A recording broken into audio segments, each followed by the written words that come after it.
everyone, and welcome to MeowMix, the Carolina Panthers podcast. My name is Steven. My name is Jerry. And we are continuing our draft profile series. Today, we'll be talking about offensive tackle Penei Sewell out of Oregon. Quack, quack. Quack, quack. Quack, quack, Mr. Ducksworth. Quack, quack. Yes, we will be talking about Penei Sewell, a very exciting offensive tackle. He was a four-star recruit coming out of high school. Sewell had his choices of schools, and he opted to go to Oregon. As a true freshman, he was a day one starting left tackle and didn't disappoint. Named to the freshman All-American team. Gave up one sack. As a sophomore, he dominated, not allowing a sack, and in 9 games didn't even give up a pressure. He was a unanimous first-team All-American and won the Outland Trophy, which is given to the best offensive player in the nation or offensive lineman in the nation. He opted out of 2020 due to COVID and the overall uncertainty of the Pac-12. They said they weren't going to play, then they were going to play a spring league game, and they ended up playing, but still, all that uncertainty, he was like, I'm just going to prepare for the draft. I'm not going to hurt myself. Can't blame him. Another one of these guys where you're just like, all right, I get you. Yeah, we're talking about a lot of these guys this year. Or either their school opted out or they did. Yeah, he's huge. He's 6'6", 300 pounds. As you mentioned, he only gave up one sack in his 2 years. One sack in 1,376 snaps. Boom! Mind-blowing. Holy moly. Mind-blowing. That is wild. So, I mean, unfortunately, with offensive linemen, we can't really give out much stats, but that one just stands out. Yeah, that is a stat. Is there any other stat you need, really? No. I mean, he's playing at Oregon. That's, Pac-12 there are good schools in the Pac-12. Yeah, it's not like he's playing at North Dakota State, right? Yeah. He's not playing Alabama and all these high, Big Ten, but yeah, he's playing USC Pac-12 and is UCLA still like yeah. There's awesome teams there. So let's go over his pros. Besides not giving up any sacks, except for one in his whole college career. Big pro. Good size with long arms. 6'6", 300 pounds. Mm-hmm. Long arms helps keep guys away. Very athletic and mobile for his size. Able to kick out for those speedy rushers. Yeah. Can get to the second level on run plays. Helps break them off. Great awareness and football IQ. He's very rarely beat on like twist and, on defensive stunts. Mm-hmm. So overall, just a great player. I don't have much to say. I mean, the cons here, we're going to just nitpick. This is really nitpicking. Yeah. Like he needs to work on consistent hand placement. And this is something that I don't know that there's ever been an offensive lineman that's come into the league that has been perfect with everything, right? Yeah. In quotations, struggled against power rushers a little. What is that? The one sack that he gave up? I mean, it's more more on the run game. That a lot of times on the power rushers. I forget what game it was, but they said he struggled a good bit up against their power rushers, the bigger guys, and that's just him having to bulk up a little bit, and just kind of work with, learning how to just get a little stronger, maybe. Yeah. But yeah, and that's the last con here is just play with a little more power in the run game. So, with the Panthers, obviously, if we're looking at this from a Panthers perspective, getting CMC back next year, we're going to probably rely, especially if Teddy's still the quarterback, we're going to rely a lot on that run game. Going to rely on a lot on those short passes. Probably a lot of them to CMC. So to me, I mean, this guy would just be a home run. It's not, It's never a sexy pick when you pick an offensive lineman in the draft.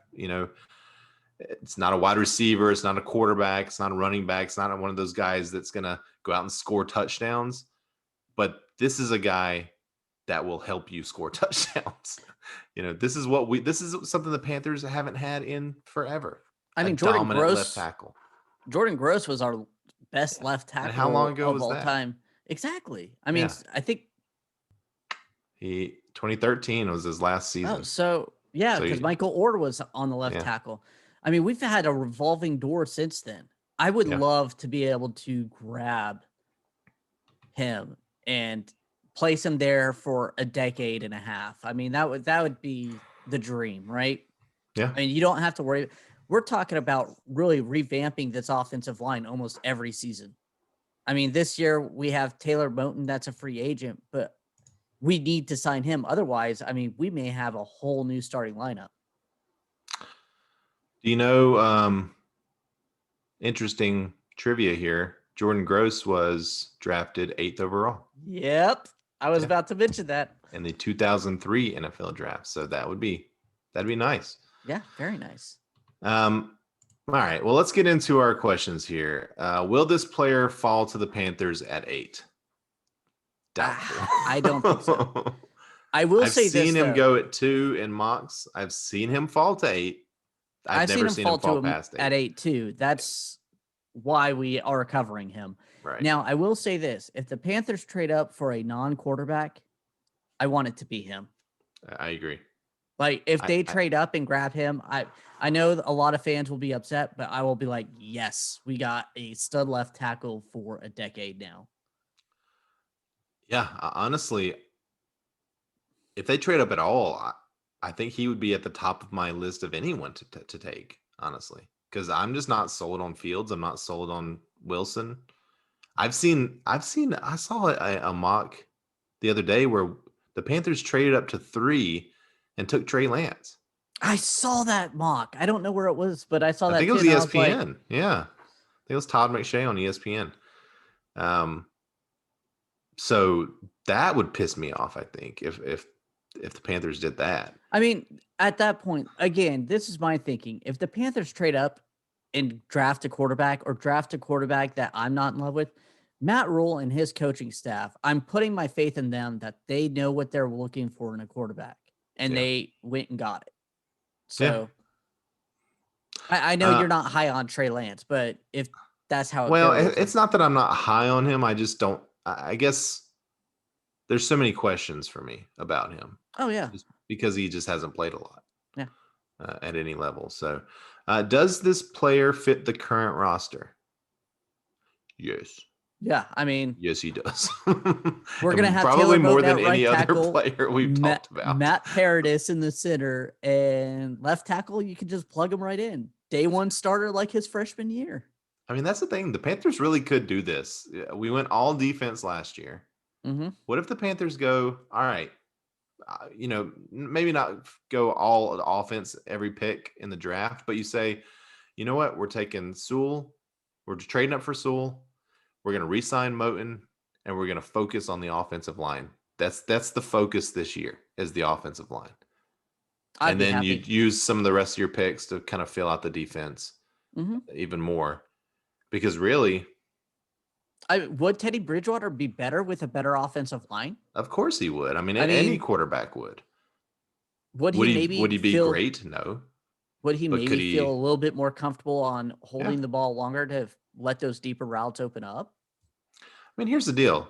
Teddy Bridgewater, there was a lot going against Teddy Bridgewater last year. There's no offseason to get ready to learn your guys. The offensive line was in shatters most of the season. You lost Christian McCaffrey early. You get Christian McCaffrey back for 16 games. You focus on the offensive line and plays well. The defense gets better. Teddy's got an entire offseason to work and get better. Realistically, this team could flip. It could be instead of 5-11, you could be 11-5. It could easily happen. So I don't think that Teddy Bridgewater is going to be the quarterback starting next year. But in this scenario, I'd be okay with letting Teddy play one more year. I do too. Absolutely. I would be too. If we jumped up, grabbed him, like you said, kind of filled out that roster, and who knows, we may take maybe there's a third round, second round guy that we like, that the Panthers like, and maybe draft him, let the other guys or Bridgewater start, and maybe see if the other guy can actually compete with him overall in training camp. Yeah, it's the Florida quarterback Kyle Trask. I mean, he's a guy that was probably going to be second or third round. So that's an option. With so many quarterbacks going early, you feel like some of those guys like Trask could fall even further than where you would think. Yep. So would you be excited to draft this player? I think we've established that we would both be extremely excited. When I say I'm willing to trade up for him, yes. Yeah. I agreed. All right. Any other thoughts before we put him on our big board? Nope. Okay. All right. So the big board as of right now, and these are just the players that we've talked about so far. We will continue to fill this out as we go forward.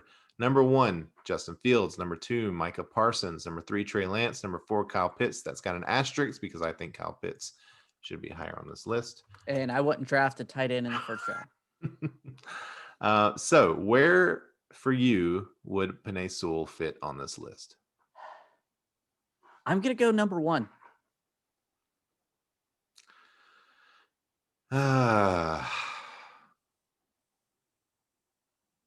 Would I rather have Penei Sewell than Justin Fields? That's tough. That's so tough. And if both are available at whenever they're drafting and they pick Justin Fields, I would completely understand. Yeah.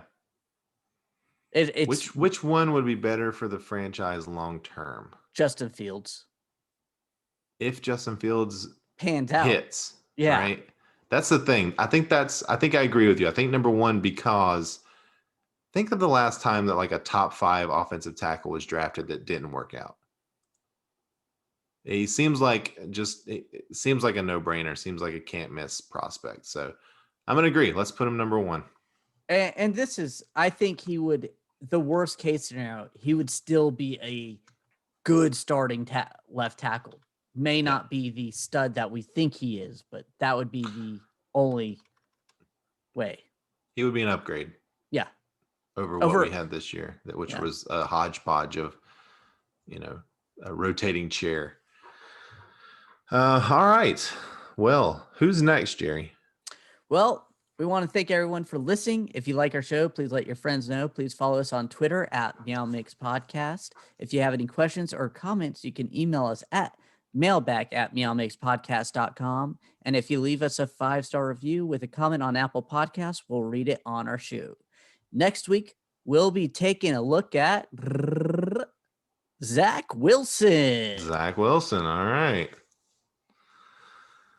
All right. Let's do it. It's about time. I feel like we've been waiting on him. So I'm excited. I'm actually excited to learn a little more about him because me too.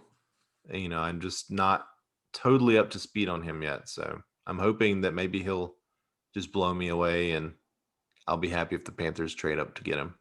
I'll be honest, I haven't watched BYU football, so it's going to be a pleasant surprise for me on watching him.